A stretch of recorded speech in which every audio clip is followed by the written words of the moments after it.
thewasteland.com. This video, I thought of the idea because we made a comment in the last Prepper Trifecta with myself and JJ and Che, where we were joking about how some people just come on all the videos and say, knowledge is the only prep you need, or something like that. That's just something that broke preppers say because they can't buy the cool gear or the guns or whatever. We're mostly being facetious, but there's a kernel of truth to it.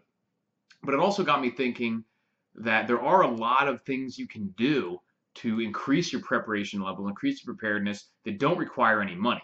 Obviously, you have to spend money on some things. If you're going to stockpile food, if you're going to have camping and outdoors equipment and bug out equipment and things like that, you're going to have to spend money at some point. But there's a lot of aspects of being prepared that you can bolster and improve upon without spending any money. In fact, you need to be doing these things regardless of whether you're spending money or not. But specifically, if you're looking for ways to be able to become more prepared without having to spend a lot of money, I've got a list for you. All right, so 5 things you can do to be more prepared or to increase your preparedness level without spending any money. Number 5, start at the top and go down. Number 5 is composting. You can compost any of your normal kitchen trash, paper, cardboard, things like that. The reason this is a good idea is because it can slowly start building up a supply of organic soil that you can actually use to plant things. It gives you a process for eliminating some waste, either a location, a bin, or something like that, for eliminating food waste, potentially even like human and animal waste, depending on what kind of property setup you have and things like that. And these channels will already be in place for you in the event of some kind of disaster scenario. You won't have to create this stuff on the fly. You won't have to create a compost bin or find a spot or dig. You can start doing these things now, seeing how it works, seeing how much waste you create on a normal basis, extrapolating to what that would be like in a disaster scenario with maybe more people, maybe less food, more food, whatever. And it also just saves a lot of stuff from going into the landfill, which obviously is good as well. Doesn't necessarily increase your preparedness levels, but it's something that can be a net positive there too. So it's very easy to start composting.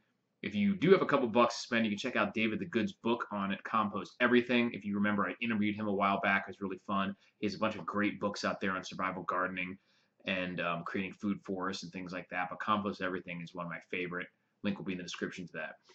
Number 4 on the list of things you can do to be more prepared without spending any money is organize. Again, with the Prepper Trifecta videos that we've been doing, we all mentioned in the last one that it's kind of a weak area for us. I think for a lot of preppers, it becomes an issue, especially if you're cramped on any space.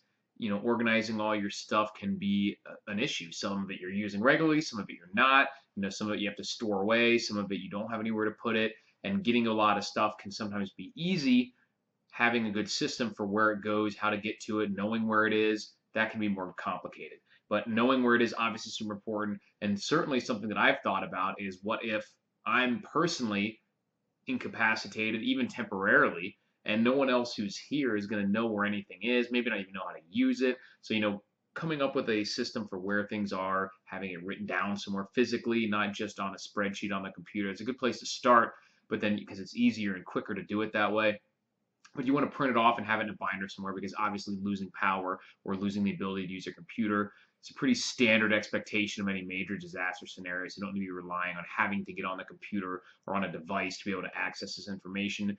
Wouldn't take up very much space to print out. You can even have it on a clipboard or something hanging on your shelves where you store your supplies, sitting in a drawer somewhere. It doesn't really matter. A couple sheets of paper are usually enough for most people to print this out. You can get as in-depth as you want, but again, now is a good time to do that. It doesn't cost any money to start writing this stuff down or typing up on a Word document, and it can really be beneficial. It's something that I plan on doing a lot more of, because my stuff is not in any sort of meaningful and systematic way right now. It's just put wherever I have a space for it for the most part. So it's something I'm really looking forward, well, not looking forward to, but hoping to change in the future, is getting more organized. And the good news is it doesn't really cost anything, unless you're going to consider, having to go out and buy shelves or buy things. But that's not really what I'm talking about. I'm talking about just knowing where everything is, cataloging where it is, writing that down, things like that. So organization is important, and you can do it for free. Number 3, training and even just walking, any sort of physical fitness. Yeah, you might have to pay for a gym if you want to get serious. I have the gym here set up at my house, had to buy all that stuff, but you don't need any of that to increase your physical fitness pretty significantly. Walking is a big one, even just simple jogging, but certainly just walking, putting on a pack, carrying a bag, and just walking briskly for a couple miles is a lot more than most Americans are doing, and it's something you're gonna have to be doing a lot of in any sort of disaster scenario, most likely. It allows you to find out if your shoes work well for the case, if your bag works well for the case, if your body's in good shape. If not, it'll help you get there. Obviously, you can do things like push-ups, body weight squats, pull-ups, sit-ups, and all sorts of physical stuff, bucket carries, just moving heavy stuff around. It doesn't have to be officially be weights. You can do all sorts of physical training without spending any money, and it's something that most people, preppers included, are in dire need of. And I've been talking a lot about that lately, and it's super important because it's one of the most meaningful things, I think, for a disaster scenario. And it's also one of the most simple to fix. Not easiest, but the most simple. You just do more physical activity. It can be pretty much whatever kind you want. You should try to work in a little bit of resistance training and some sort of cardiovascular training, because I think both of those are important. But the format of each of those things can be whatever you want. It can be bench presses and running. It can be cycling and carrying buckets around, whatever. There's all sorts of options, but you just need to be doing something, and it doesn't cost anything to get started. So I strongly recommend that everyone does that. It'll significantly increase your preparedness level. Number 2, the second most important thing, these aren't necessarily in any order, but the second most important thing you can do for free to get more prepared is practice some skills. Whether it's taking a scrap of rope, and practicing some simple knots, like the square knot, bowlines, and a couple other, important knots. It can be practicing fire starting, is with this simple, even just lighters, ferro rods, anything you have lying around. Practicing making fuzz sticks, if you're in the woods, doing different sort of bushcraft things. That should be free for most people if you're in an area where you can do it. Practicing all using any gear that you already have. Anything like that can be practiced, usually for free. Just pick the things that you already have. Pick whatever gear you have. And like I said, if you don't have any gear, take off a shoelace and practice knots. There's no reason why you can't do that. Practice marksmanship if you already, it's not necessarily free because you have to buy ammo, but there's lots of things you can do to practice that won't cost you any money. Like I said, if you're having trouble deciding, look around, go through all your gear until you find a piece of equipment that you haven't used in a while. Fire starting, stove, setting up your tent, doing knots, doing bushcraft, any of that stuff. And just practice it when you have some spare time. And that's totally free and very necessary and useful as well. Number 1, most important thing, I think, or best thing to do to be more prepared without costing any money or spending any money, is to collect information. I don't mean physically just, learn it, but physically write down important information, whether that's the amount of certain antibiotics you would have to take for different types of ailments and infections, to, like I mentioned, knots earlier, actually writing down or printing out. Maybe you could do that for free at work or something like that. Writing down addresses and contact information for important people and places in your area. Remember, not everything disaster related is going to be end of the world type stuff. There might be evacuations, or if there's a power outage, you need to get to certain stores, certain people. Writing down phone numbers, writing down addresses, writing down locations of certain resources in the area, whether that's natural water sources or plant sources or certain different types of stores or people.